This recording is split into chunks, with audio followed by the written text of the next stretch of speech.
Hello, dear NEET aspirant. Welcome to NEET UG Bio. Today we will talk about NEET 2023 PYQs Biology test booklet code A2 day 4। इससे पहले हमने day 1, day 2 और day 3 में 55 question हमने cover कर चुके थे। तो आज का जो क्वेश्चन है बच्चों, ये दोनों माध्यम में रहेगा, हिंदी में भी है और इंग्लिश में भी है। क्योंकि अक्सर बच्चों का कुछ प्रॉब्लम रहता है कि सर हमको इंग्लिश हल्की हल्की आती है लेकिन हमको हिंदी में भी इसका आंसर जानना है। ठीक है, तो मैं दोनों लेकर आया हूँ आप लोगों के लिए, ताकि आप अच्छे को समझ पाएँ। आप अपने पास एक पेन कापी रखेंगे, जो भी इंपॉर्टेंट चीज़ें हो इसको आपको लिखेंगे। ठीक है, नीचे इसका सॉल्यूशन भी हम देंगे। इस प्रकार से क्वेश्चन पढ़ेंगे और क्वेश्चन पढ़ने के बाद इसका सॉल्यूशन देंगे कि इसका आंसर ये क्यों हो रहा है। तो सबसे पहले इंग्लिश पढ़ते हैं, फिर मैं हिंदी पढ़ेंगे। ठीक है, तो spraying of which of the following phytohormones of a juvenile conifers help in hastening the maturity period that lead to early seed production. Indole, 3 butyric acid, gibberellic acid, zeatin and abscisic acids. ये चार से बताने के लिए आपको इसको पढ़ते हैं। निम्नलिखित में से किस पादप हार्मोन्स, फाइटो हार्मोन्स को हम पादप हार्मोन्स कहते हैं, पादप हार्मोन्स का किशोर शंकुधारी, जिसको हम कोनिफर्स कहते हैं, पौधों का पर छिड़काव करने से, जो कोनिफर्स होते हैं पौधों के छिड़काव करने से परिपक्वता अवधि में तेजी लाने में मदद मिलती है, जिससे बीज का उत्पादन जल्दी हो जाता है। इसका मतलब बहुत सिंपल सा है कि ऐसा कौन सा फाइटो पादप हार्मोन्स है जो यंग एज में जो कोनिफर्स है उसका हम पौधे पर छिड़काव करते हैं तो उसमें अधिक जल्दी से मेच्योरिटी आ जाती है, जिससे बीज की उत्पादन जल्दी बढ़ जाती है। तो इनमें से 4 आपको फाइटो हार्मोन्स, पादप हार्मोन्स के बारे में दिया गया है।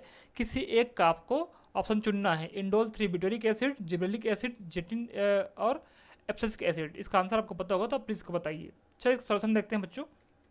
इसका जो आंसर होगा ये होगा जिब्रेलिक एसिड। अब जिब्रेलिक एसिड क्यों होगा चलो समझते हैं।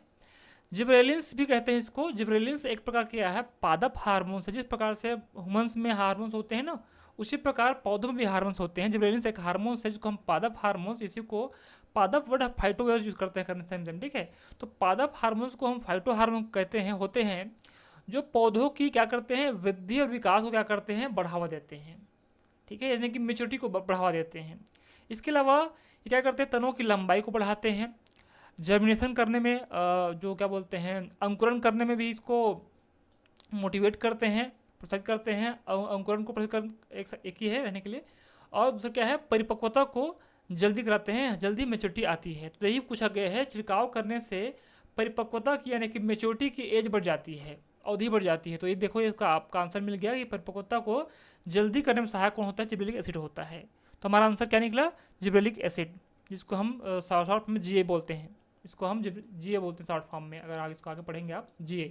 ठीक, दूसरी बात है जो कोनिफर्स होते हैं, जैसे कि शंकुधारी को पौधा बोलते हैं, जैसे कि देवदार के वृक्ष हो गए, जो चीड़ के वृक्ष हो गए, ये सब क्या हैं, कोनिफर्स के प्लांट्स आते हैं।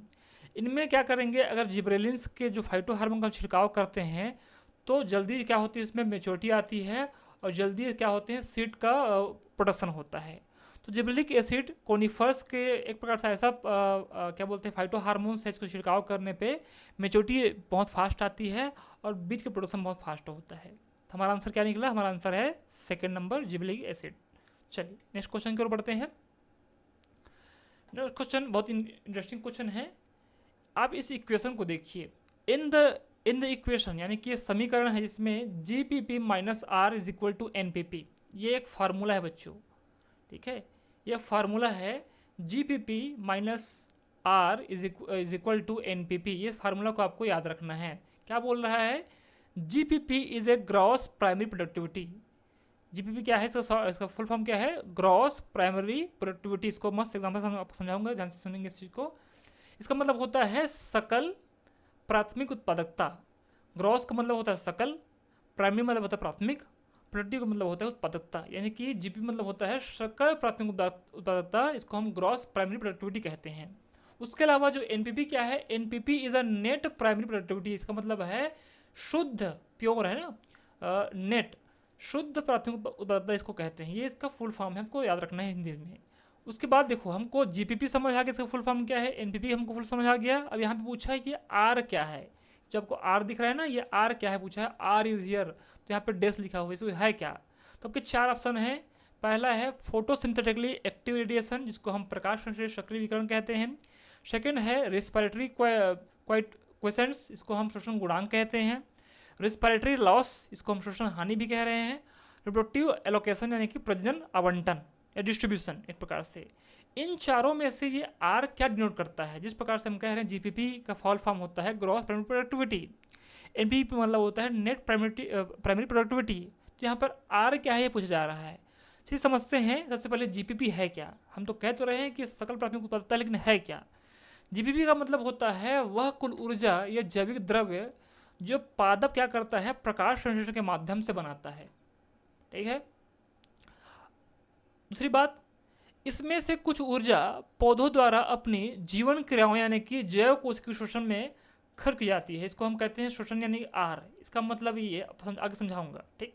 नेक्स्ट है बाकी जो बची ऊर्जा होती है यानी कि जो जीपीपी से हम माइनस कर देते हैं आर को, वास्तव में पौधों के विकास और नई जैविक संरचना बनाने में काम आती है, इसको क्या कहते हैं, एनपीपी कहते हैं। अब इसको मैं बहुत सिंपल से आप समझा रहा हूँ कि जीपीपी, एनपीपी और ये आर क्या है। ठीक। सपोज दैट कि आपकी एक प्राइवेट जॉब है, उसकी जो सैलरी है वो 20,000 है। ठीक है। कितना है आपका सैलरी? 20,000 आपकी सैलरी है। तो ये क्या हो गया, आपका कुल सैलरी हो गया। उसी प्रकार जो पौधे प्रकाश संश्लेषण करते हैं, जो प्रोडक्ट बनाते हैं, जैसे कि कार्बोहाइड्रेट बनाते हैं, कितना बना लिए? जीपीपी उन्हें बनाया। इसका मतलब है कुल उत्पाद कितना हो रहा है, इसको बोलते हैं ग्रॉस प्राइमरी प्रोडक्टिविटी। जिस प्रकार से आपकी जो सैलरी है वो 20,000 है, वो कुल सैलरी हो गई। उसी प्रकार जो पादप होते हैं, जो प्रकाश संश्लेषण करते हैं, जो खाना बनाते हैं, कितना जीपीपी बना रहे हैं। क्लियर है क्या? उसके अलावा अब देखो 20,000 आपको मिलता है, मिलने के लिए क्या 20,000 आपको बचता है? नहीं। इनमें से आप क्या करते हो, इनमें से आप 5,000 क्या करते हो, खर्च करते हो। क्या करते हो? 5,000 खर्च करते हो। तो देखो जो 20,000 था, एक मिनट को मैं हटा देता हूँ, यहाँ से लिख देता हूँ। ये जो 20,000 था, इसको हम 1 2 3, ये जो 20,000 है ये क्या हो गया आपका जीपीपी। क्या है ये? जीपीपी। ये आपकी सैलरी की बात की जा रही है, जैसे आपकी सैलरी जो आती है ना, आपको एग्जांपल दे रहा हूँ। 20,000 क्या होगी, वो आपकी कुल सैलरी हो गई। इसी प्रकार 20,000 क्या है? जीपीपी है, यानी कि ग्रॉस प्राइमरी प्रोडक्टिविटी है। इसमें से हमने क्या किया, इसमें से हमने क्या किया, इसमें से हमने 5,000 क्या किया, माइनस कर दिया। क्या कर दिया? माइनस कर दिया। ये 5,000 हमने क्या किया? खर्च किया। और खर्च क्या है? ये आ रहा है, हमने खर्च किया। क्लियर है? कितना बचा अपने पास? 15,000, यानी कि 15,000 हमने बचा।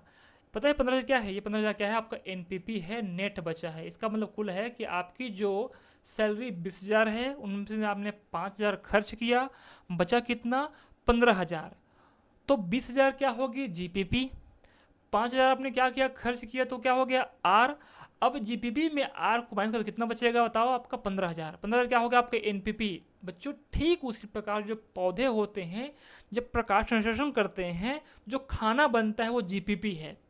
और उस खाना बनाने में जो एनर्जी खर्च होती है, जो रिस्पिरेशन करनी होती है, जो मेटाबॉलिज्म करनी होती है, इसको कोशिकीय श्वसन कहते हैं, सेलुलर रिस्पिरेशन कहते हैं, उसको हम आर कह रहे हैं। और इन दोनों में से, जीपीपी में से, और जो देखो जो खाना बना और जो खाना बनाने में जो खर्च हुआ, उनको अगर इक्वल करें तो क्या होगा? जो बचता है उसको कहते हैं एनपीपी। तो यहाँ पर आर क्या है बच्चों? यहाँ पर क्या हो रही है? रिस्पिरेटरी लॉस हो रही है, श्वसन की हानि हो रही है। तो आपका ऑप्शन क्या होगा? आपका थर्ड आपका सही आंसर होगा, श्वसन, रिस्पिरेटरी लॉस। क्लियर है? आगे बढ़ते हैं। नेक्स्ट क्वेश्चन है, अब ये प्लांट से है ना, प्लांट के जो फैमिलीज होते हैं उनके बारे में है क्वेश्चन। अच्छा क्वेश्चन है, इसको ध्यान से पढ़ेंगे कि फैमिली फेबेसी, आपको पता है कि फेबेसी कुल की फैमिली होती है जिसमें अलग अलग प्लांट्स आते हैं, जैसे कि मटर वगैरह हो गए, सब आते हैं आने के लिए इसमें। तो family Fabaceae differ from Solanaceae and Liliaceae. कहने का मतलब ये है कि जो फेबेसी कुल जो फैमिली है वो सोलनेसी फैमिली और लिलिएसी फैमिली से डिफरेंस है। With the respect to the stamens, यानी कि जो स्टेमन होती है, एक फ्लावर की स्टेमन होती है। स्टेमन पता ना क्या होता है? स्टेमन यानी कि उसको क्या बोलते हैं? पुंकेसर कहते हैं स्टेमन को।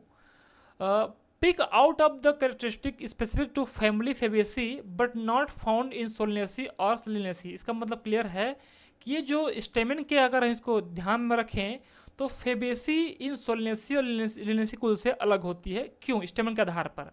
तो इसका 4 ऑप्शन आपको दिए गए हैं, डायडेफल्स, ठीक है, और डायथेकस परागकोश, ये टाइप्स ऑफ परागकोश होते हैं, आपके जो एंथर के टाइप्स होते हैं। फिर है, इसको हम बोलते हैं पॉलीडेल्फस या एपीपेटलस बोलते, स्टेमन बोलते हैं। फिर थर्ड है मोनोडेफल्सस एंड मोनोथिकस एंथर। फिर है एपीफिलस एंड डाइथेकस परागकोश एंथर। ये 4 आपके ऑप्शन हैं, आपको बताना है इसमें आंसर क्या है। तो इसको पढ़ते हैं फिर से हिंदी में कि फेबेसी कुल सोलनेसी और लिनेसी से अलग है। पुंकेसर यानी स्टेमेन के संबंध में फेबेसी कुल के लिए विशिष्ट विशेषताओं को चुने, लेकिन सोलनेसी और लिनेसी कुल में ये नहीं पाए जाते हैं। ठीक है, इनमें से 4 ऐसी कौन सी विशेषताएं हैं जो केवल फेबेसी कुल में पाई जाएगी, लेकिन यहाँ पर दोनों में नहीं पाई जाएगी? तो डायडेफ्लस या डाइथेकस परागकोश, दूसरा है बहुदल पुंज या अतिदल पुंज पुंकेसर, मोनोएडल्फस या मोनोथेकस परागकोश, एपीफिलस या डाइथेकस परागकोश। आइए समझते हैं सब चाहिए है क्या चीज़।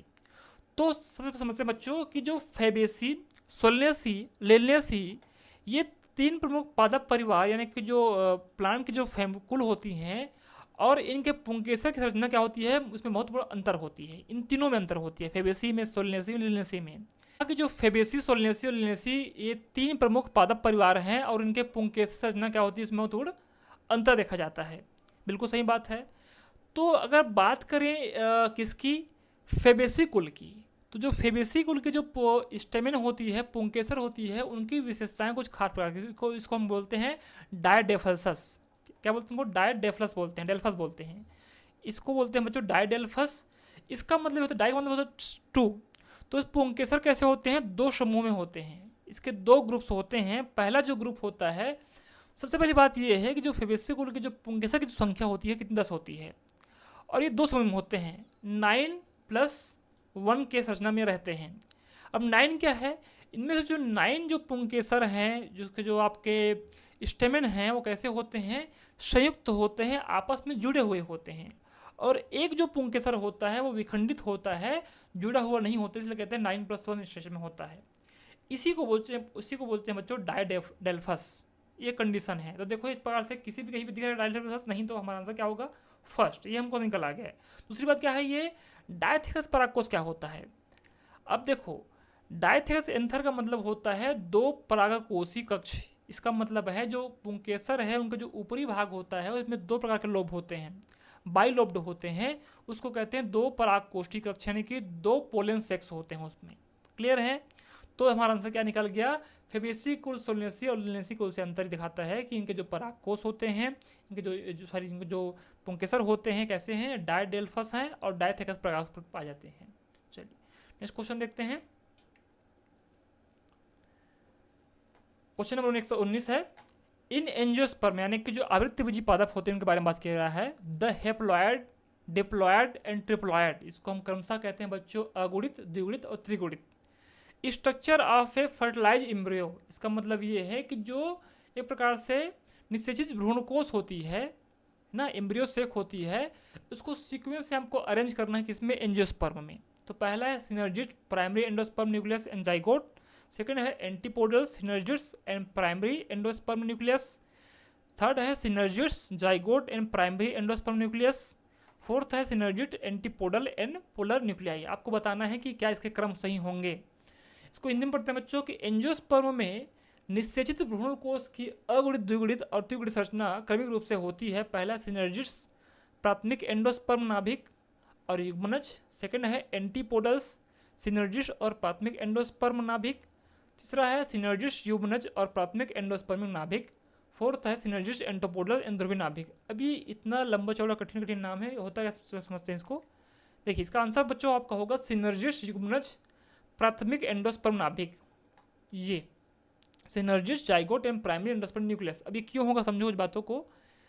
जो सिनर्जिस्ट होते हैं, एक ये कैसे होते हैं? अगुणित होते हैं। देखो आपको क्रम बताया गया है, यानी कि समझो अगुणित, द्विगुणित और त्रिगुणित। इसका मतलब है हेप्लॉयड, डिप्लॉयड और ट्रिप्लॉयड, तीनों को क्रम बताने हैं। तो पहला कौन आएगा?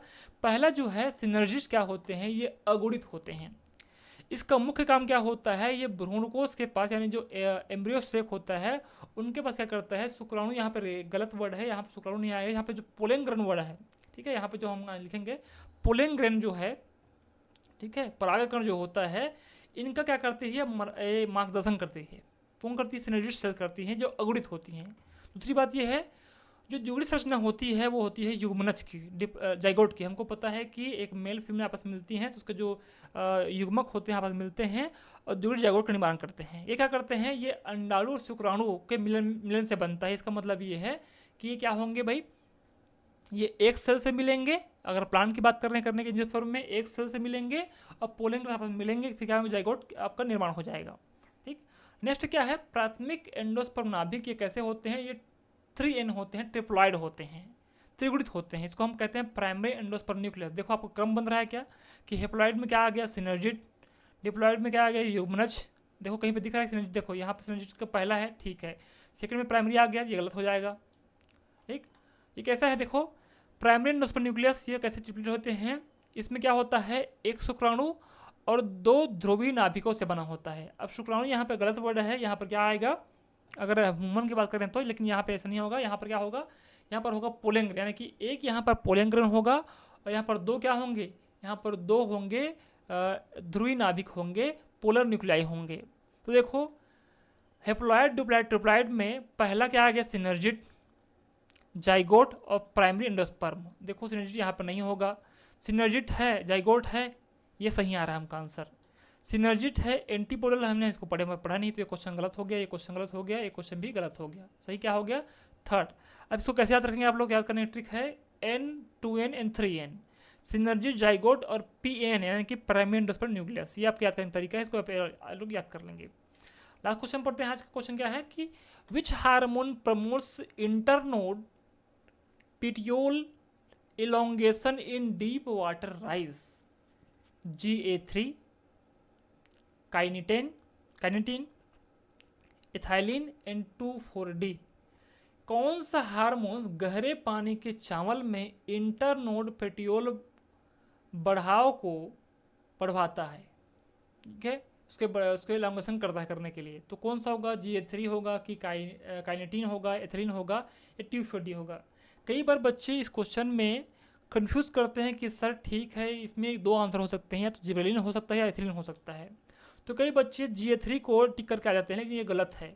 क्यों का समझा रहा हूँ, देखो हमारा जो आंसर होगा क्या होगा, ये एथिलीन होगा। क्यों होगा, गहरे पानी वाले चावल जिसको हम डीप वाटर राइस कह रहे हैं, में जब पानी का स्तर बढ़ता है तो पौधे डूबने से बचने के लिए क्या करते हैं, अपने जो इंटरनोड होते हैं इस प्रकार से, जो आपके जो इंटरनोड्स होते हैं इस प्रकार से बता रहा हूँ आपको, जो यहाँ से यहाँ जो इंटरनोड होते हैं दोनों के बीच में, पौधे के जो तने के बीच में जो इंटरनोड होते हैं, इनके बीच में जो इंटरनोड होते हैं, इनको लंबाई में तेजी से बढ़ाते हैं। अब क्यों बढ़ाते हैं, क्योंकि इसमें मुख्य काम होता है एथिलीन का काम होता है। अब कैसे होगा समझो इस बातों को, कि गहरे पानी की स्थिति में चावल के पौधे में क्या होता है, एथिलीन का जमा हो जाता है, यानी कि एथिलीन का क्या होगा, एक्यूमुलेशन हो जाता है वहाँ पर।